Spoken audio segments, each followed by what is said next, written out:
It's exactly 1 year to the day the government white paper was issued, and for some, it seems like an eternity. Organizations like National Human Rights Commission have been taking strides towards the implementation of that document and the TRRC recommendations. The chairperson National Human Rights Commission, Emmanuel Daniel Diouf, gave an overview of the role his office continues to play in monitoring the implementation of the recommendations of the TRRC, as well as the government white paper.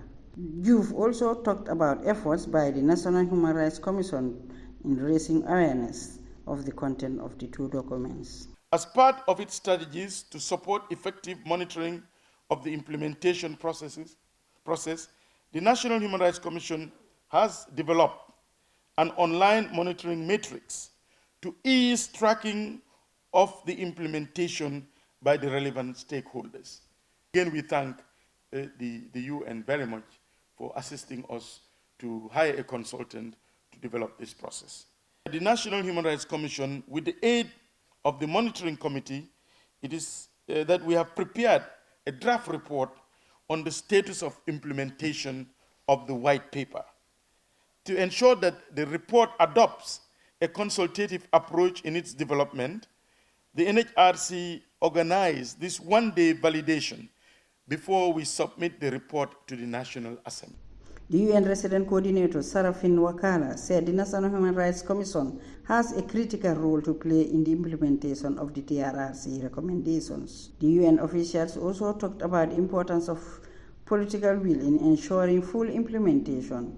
She renewed her office's commitment to provide support throughout the implementation process.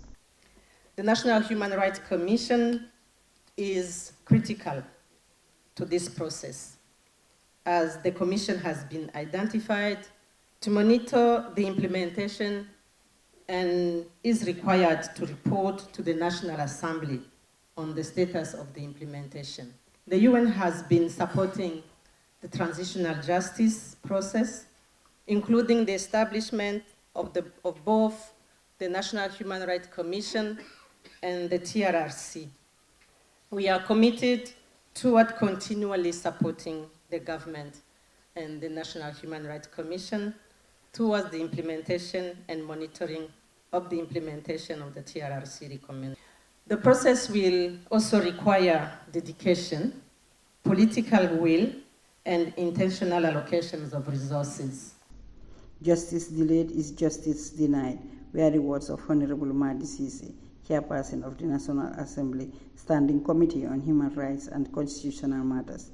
The process, Sisi lamented, has taken so long, adding concerted efforts are needed to ensure full implementation of the TRRC recommendations. The National Assembly remains the only institution with the supervisory powers over the executive. We therefore occupy an important role to ensure the white paper is implemented. And I can assure you that we'll do all what we can to make sure that happens. This report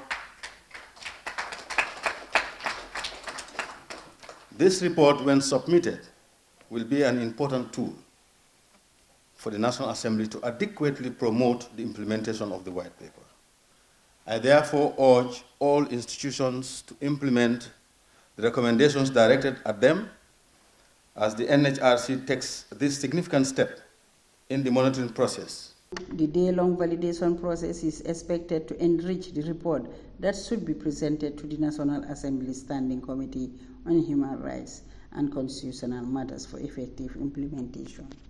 Khadijatu Jallow, TRRC News.